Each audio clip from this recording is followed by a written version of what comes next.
Hi guys, welcome to the UEBC 2022 hosted by JPS here in Melbourne, Australia.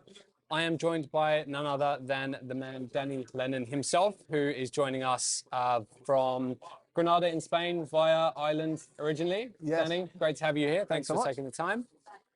You've just wrapped up a presentation on basically the idea of can weight loss diets be harmful?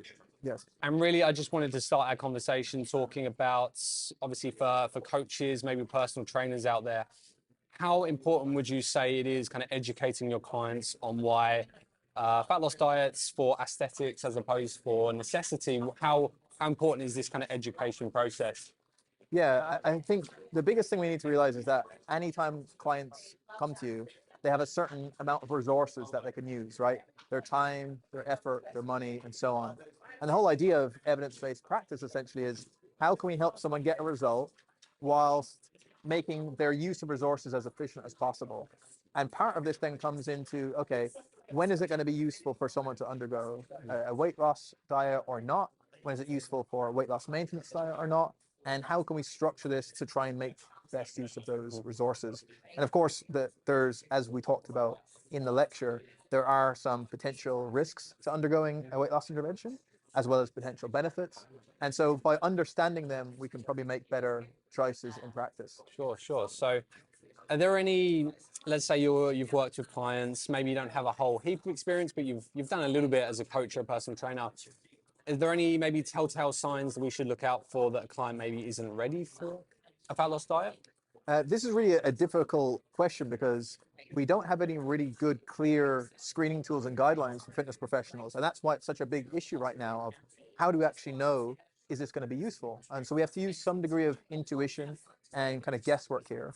But what we can certainly do is start thinking about why is this client pursuing a weight loss goal right now? What do they think that is going to bring them? And are there other interventions that might be just as useful for this person right now? And could we be causing harm by this person undergoing weight loss right now? So for example, there's situations where if someone is exhibiting signs of disordered eating, or we may suspect they could be at risk of an eating disorder, that might be a time where we'd pause and think, okay, is this actually something that could be useful? We certainly don't want to diagnose people with eating disorders. That's where we would refer out and an appropriate professional do that. But it'd certainly be something, if we're wary of it, to have a deeper conversation with that client, first of all. And then we can also ask them questions about why they want to diet right now, what they think they're going to get from that. And then through those questions, we can try and evaluate in our own mind, are they doing this for a healthy reason? For example, they're excited by a certain goal right now, or they're competing in a sport that gives them a lot of meaning in their life, where they need to cut weight or make weight for competition. Those reasons can be quite valid where they're pursuing it with a healthy mindset.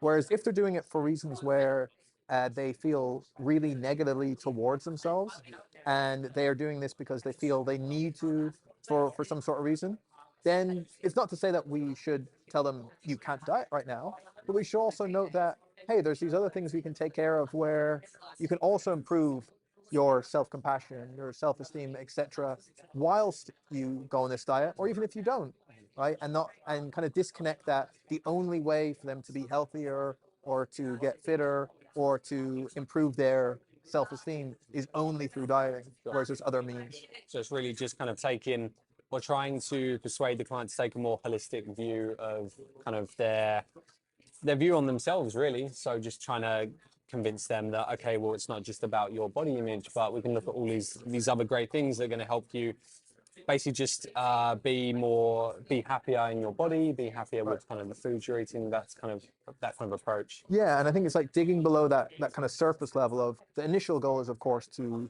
lose some weight, but what is it that they're actually trying to achieve from that? Because people don't want to arbitrarily just change their weight for no apparent reason. It's to get something from that, right? They want to look better in their mind. They want to feel more confident because of that, or they want to make weight for a certain sport. There's all these different types of reasons that we should understand. And then we can start talking to that person about whether they can achieve that through their current diet. And if there's other ways that can help them to get those same benefits without feeling I need to go through a restrictive diet right now. And again, that's not to say they can never do that, but it's understanding why they're pursuing it and what ways we can help them improve some of these metrics. Sure, for sure. And so I know I'm going to kind of put you on the spot a little bit, and we're speaking hypothetically now, but we mentioned that there wasn't really any kind of screening tool for clients when it comes to assessing if someone is ready or would maybe benefit from a fat loss diet. Have you got any ideas on where you would start with a screening tool? If you like ideal world, if you had unlimited resources, what your tool might look like? Oh, that'd be beyond my intelligence and scope. I think there'd be probably a set of researchers and clinicians that could probably devise something that would be able to appropriately screen for not only on one end things like disordered eating and eating disorders, but on another end of, is this diet actually going to work for someone? Because that's what we see in much of the literature, where there's weight loss diets and weight loss maintenance, that some people, the variation, how much weight loss is achieved with diets varies widely. And then how people maintain that varies widely depending on the individual. And so we don't really know exactly why this is the case. Sure, we could say, well, some people adhere to the diet for longer afterwards, but we really need to understand, well, why is this the case? Is this simply down to the program they've been given? Is there differences in the type of dietary program we would give to people that would give different responses? Is it down to some sort of genetic factors or a mix of all these different things? And given that, how would we work out, okay, for this person, if we put them on this type of dietary program or behavioral change program, it's unlikely to be that successful, and they would benefit from this other type of intervention, whereas the second individual we might have could benefit really well from the diet or the program. And so that's very tricky to work out. But I think that would be the direction ultimately you'd ideally want to go. But unfortunately, we don't have that right now. Do you think there's any way we could maybe design some research to try and take us a step closer to that end goal? Is there anything you would maybe like to see when it comes to research? Like, again, speaking hypothetically, anything you would want to see kind of undertaken? I think there's some interesting research questions that have already been put forward by researchers in different disciplines. So, for example, in some of the eating disorder literature, you see a lot of those researchers now are asking questions about how we can get better screening about various eating disorders.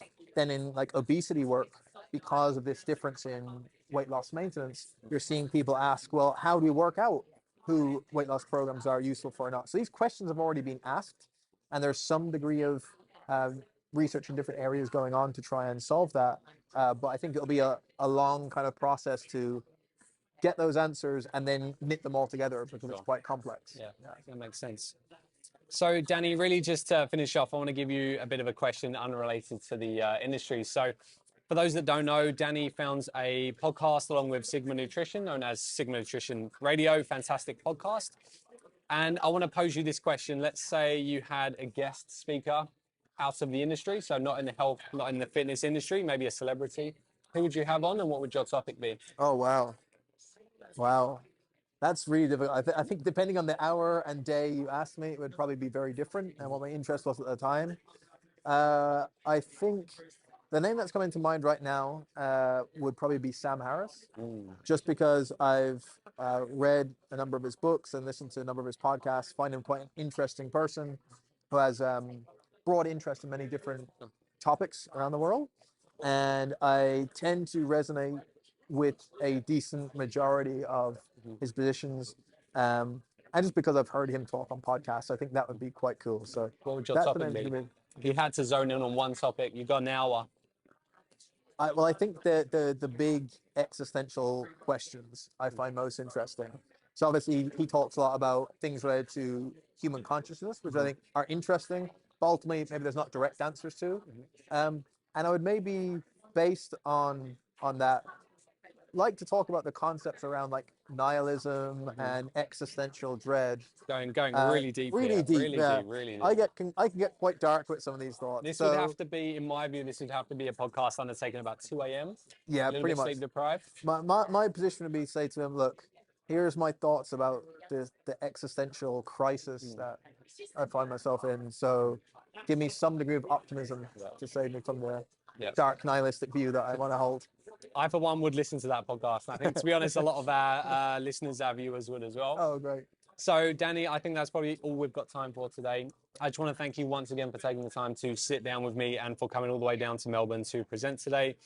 Guys, if you missed Danny's presentation, keep an eye out for the UEBC replay, which will be available via JPS. So keep an eye out on the socials and that will be available soon. Thank you again, Danny. Looking forward to Thanks so hopefully much. seeing you again soon, along with you viewers out there. Thank you.